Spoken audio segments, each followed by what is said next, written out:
আমাৰ ঘৰৰ ফুৰিটাত আছে আমি জানো মাজে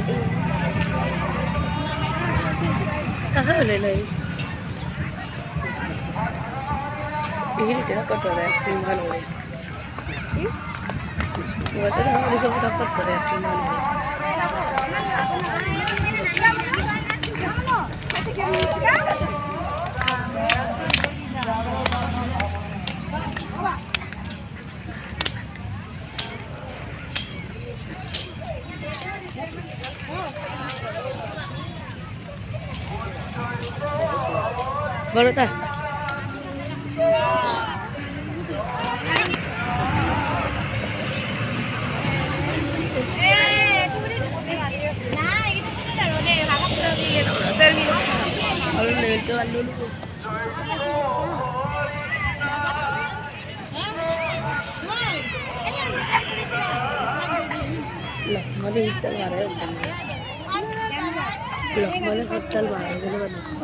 Ikan saya tuh dia di sini nama kan dia di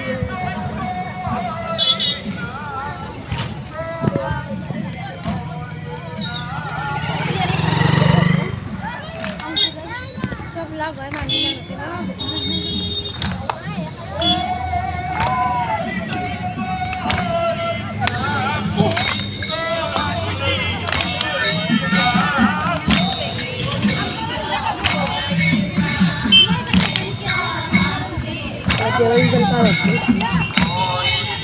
Muy nada. Hola,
Ada pun apa?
শিক্ষা জীবন বা অন্যান্য বৌদ্ধিক চিন্তাধাৰণাৰ কোনো উত্তৰণ নঘটে।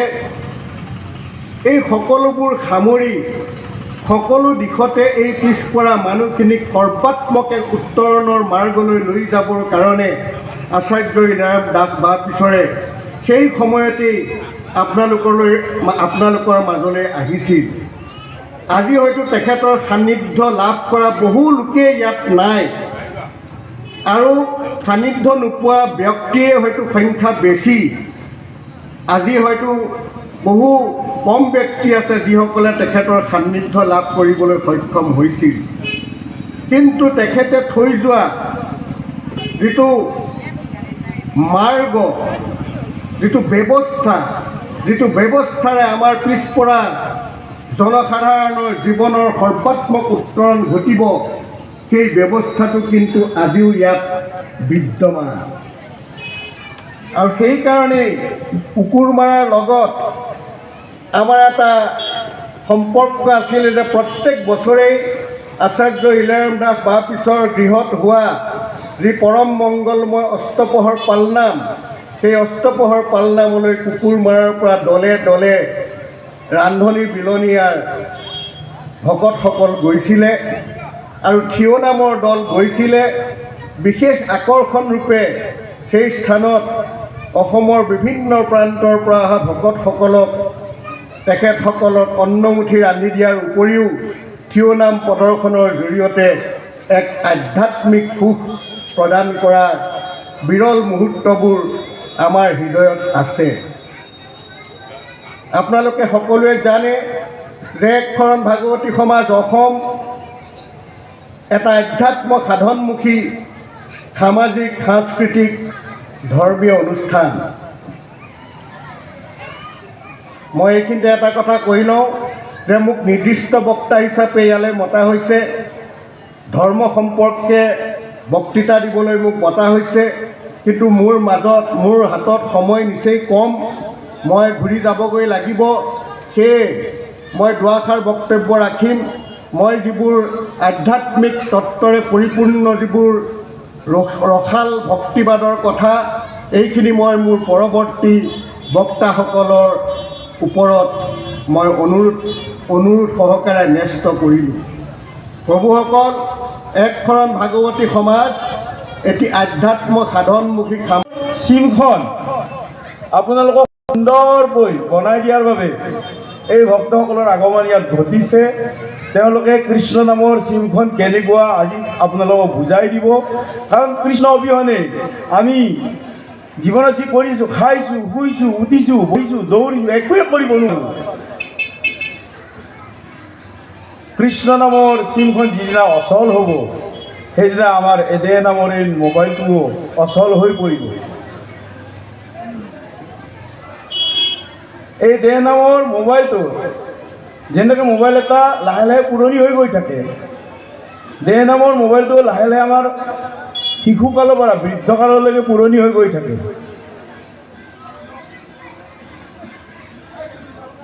এই মোবাইলটো সুন্দৰকৈ চলাবলৈ হ'লে কৃষ্ণ নামৰ কানেকশ্যনটো লাগিব, আৰু সেই কানেকশ্যনটো আমাৰ ভক্তসকলে আজি কৰাই দিব আপোনালোকৰ লগত। মই যিসকলে বাহিৰত এনে অনাই বনাই ঘূৰি ফুৰি আছে, তেওঁলোকক আহ্বান জনাইছোঁ, কৃষ্ণৰ লগত চিনাকি হওক। ভক্তসকলে চিনাকি কৰাই দিব। কাৰণ কৃষ্ণই নিজে কৈছে, নাৰদে সুধিছে, প্ৰভু তোমাৰ থাকা ঠাই ক'ত? তুমি আচলতে থাকা ক'ত? নাৰদৰ কৃষ্ণ দৰ্শনত ভগৱন্ত পুৰুষে নাৰদক কৈছে, নাৰদ তো বিষ্ণু আসন্ত কৈ বৈকুণ্ঠ তো মই নাথাকো ৰৈ, জুবিৰহিয়া এৰি সমুদায়ী থাকো ভকতৰ কীৰ্তন চাই, গোবিন্দ গোপাল গৰুৰ কেতু ভকতৰ ভয় ভঞ্জন হেতু। নাৰদত বিষ্ণু আসন্ত কৈ বৈকুণ্ঠত মই নাথাকো ৰৈ। হে নাৰদ, মই বৈকুণ্ঠত নাথাকো, মোৰ ভক্তসকলে য'ত মোৰ গুণ গান কীৰ্তন কৰে, শ্ৰৱণ কৰে, মই তাতে থাকোঁ। আজি ইয়াত কৃষ্ণ আহিছে, আপোনালোক আটায়ে আহি এই সভাত অংশগ্ৰহণ কৰক, আৰু আমাৰ বাপসকলৰ মুখেদি কৃষ্ণ কথা শুনক, জীৱন কৃতাৰ্থ হ'ব। ক'বলগীয়া বহুখিনিয়ে আছিল, কিন্তু সময়ৰ অভাৱত আমাৰ গুণী জ্ঞানী বক্তাসকল আছেই। আমি আমাৰ ভাষণ চমুকৈ ৰাখিছোঁ। মাত্ৰ আপোনালোক এটি আহ্বান জনাইছোঁ, আজিৰ সভাখনত অংশগ্ৰহণ কৰি কৃষ্ণক জনাৰ বাবে, কৃষ্ণক শুনাৰ বাবে ইয়াত আহক। কাৰণ নাৰদ মুনিয়ে ভাগৱতত কৈছে, ইতি শাঞ্চ কলাপুঞ্চ কৃষ্ণস্তু ভগৱান স্বয়ং ইন্দ্ৰাদি ব্যাকুলম লোকম নিৰায়ন্তী যুগে যুগে। একদম স্পষ্ট কৰি দিছে, কৃষ্ণই একমাত্ৰ ভগৱান, কৃষ্ণই হৈছে একমাত্ৰ ভগৱান। ইয়াত কোনো দ্বিধাবোধ নাই, দ্বিতীয় কথা নাই। কৃষ্ণ হৈছে একমাত্ৰ ভগৱান। আকৌ পদ্মপুৰাণত মহাদেৱ প্ৰভুৱে পাৰ্বতীক সুধিছে, প্ৰভু আপুনি দেৱাদিদেৱ মহাদেৱ, আপুনি আকৌ কাক আৰাধনা কৰি থাকে? মইতো কথাটোত আচৰিত হৈছোঁ। মহাদেৱে হাঁহিছে আৰু লাহেকৈ পাৰ্বতীয়াক কৈছে, আৰাধনানাম সৰ্বেশম বিষ্ণু আৰাধনাম পৰম তস্মাৎ পৰতৰম দেৱী তদীয়নম সমৰ্চনম। হে দেৱী, আৰাধনা শ্ৰেষ্ঠ, কিন্তু বিষ্ণু আৰাধনা সৰ্বশ্ৰেষ্ঠ। তেওঁৱেই সৰ্বশ্ৰেষ্ঠ।